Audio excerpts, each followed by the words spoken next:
چرا از دست دادن وزن و نگاه داشتن پوستی هموار و زیبا برای دختران آسان نیست و سر این اینتویت زن در چیست؟ یعنی همه شما میدونید که حس ششم آنها بنهایت بقوت است. امروز شما به همه این سوال ها جواب خواهید یافت و نه تنها شما را امروز معلومات های غیر واقعی، جالب و بسیار مفید درباره جنس نازک انتظار است. سلام دوستان عزیز، خوش آمدید به کانال نکتاب. در کانال ما عمر نشده زنگوله رو پخش نمایید، یک لایک دیگر و ما نوار رو آغاز میکنیم. رفتیم.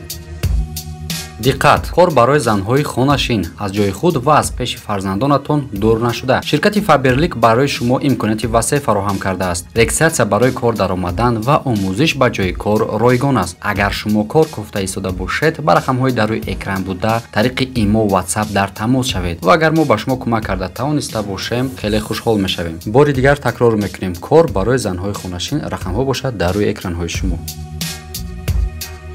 настроение. ҳамаи занҳо аз нишонаҳои PMC огаҳанд, аммо на ҳар зан пай мебарад ки даврааш, яъне шумо медонед ки занҳо ҳар як моҳ касал мешаванд, яъне ҳамон даврааш ба ҳар як рӯзи ҳаёти баъдии ӯ таъсир мерасонад. азбаски сатҳи гармонҳо дар майнаи сар ва ҳадафҳо пайваста тағйир меёбанд, онҳо инчунин ҷаҳонбиниро низ тағйир медиҳанд. тадқиқоти ҳассосияти энергетикии занон нишон додаанд ки занон одатан тақрибан 10 рӯз пас аз оғози давраи худро оромтар ҳис мекунанд. дар ин рӯзҳо онҳо кӯшиш мекунанд ки равшантар либос пӯшанд то барои шарикони эҳтимолӣ ҷолибтар вонамуд шаванд. аммо бо гузашти вақте ки гормони прогестерон баланд мешавад, занон бештар дар хона мемонанд то чойи гарм бинӯшанд, дар бистари дароз кашида хобанд ва бо намоишҳои телевизионӣ часпанд, яъне тамошо кунанд. пас аз як ҳафта дар зан одатан заминаи эмотсионалӣ зиёд мешавад ва онҳо бештар ба ашк ва асабонӣ майл пайдо мекунанд. ним рӯз пеш аз оғози давраи нав таъби духтарон одатан бадтарин мебошад.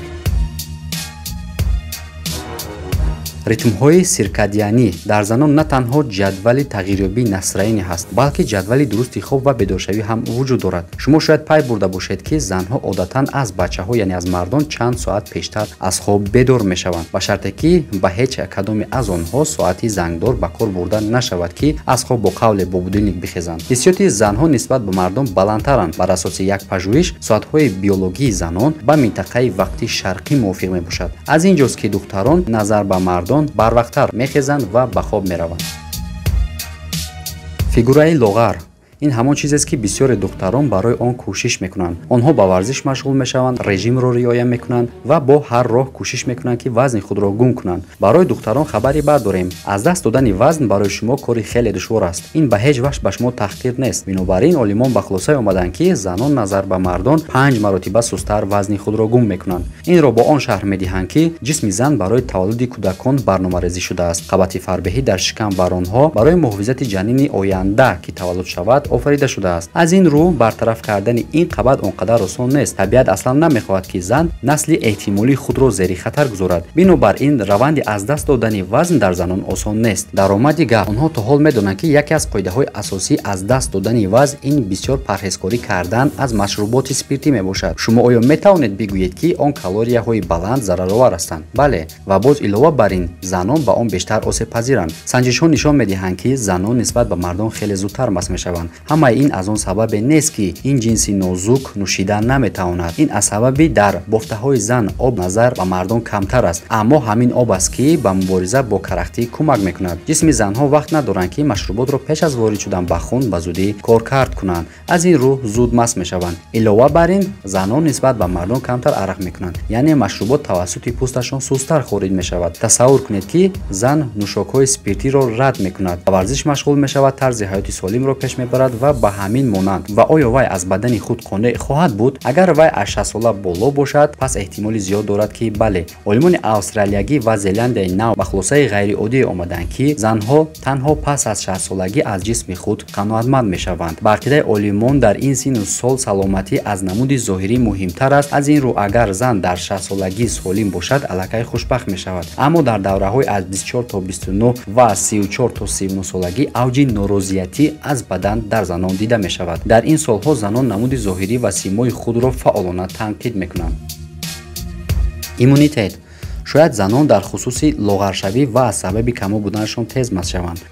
аммо онҳо метавонанд аз нигоҳи масъуният яъне иммунитет ба ҳар як бача мухолифат нишон диҳанд. ҷинси занро заиф номидан нодуруст аст, зеро иммунитети занон хеле тавоннок ва боқувват аст. тадқиқотҳо нишон медиҳанд ки сабаби дар ҳамоҳангии ҷинси зан эстроген аст. ӯ баровардани ферментҳое ки ба муҳофизати бадан аз бактерияҳо ва вирусҳо халал мерасонад маҳдудият мекунад, яъне монеъ мешавад. маълум нест ки чаро ин рӯй додааст, аммо тибқи яке аз версияҳо дар раванди эволюсия системаи иммунии зан мустаҳкамтар шудааст аз сабаби нақши калидии занон дар таваллуд ва нигоҳбини наслии онҳо. масъуният дар навбати худ пешавии даруниро суст мекунад. бинобар ин занон назар ба мардон дарозтар умр мебинанд.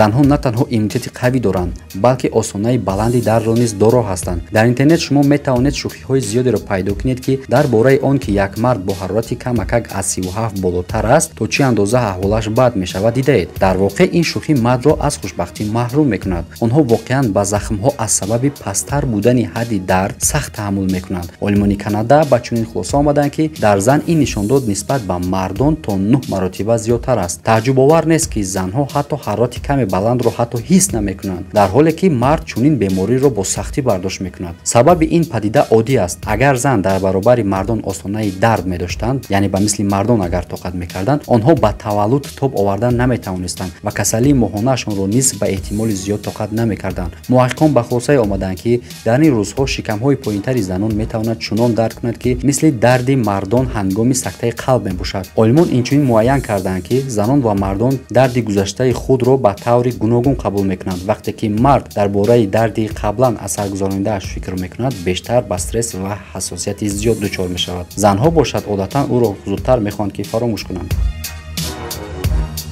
тамошобини гиромӣ, дар ҳамин ҷо навори имрӯзаи мо ба охир расид. то видеои оянда дар паноҳи аллоҳ бошед. хайр.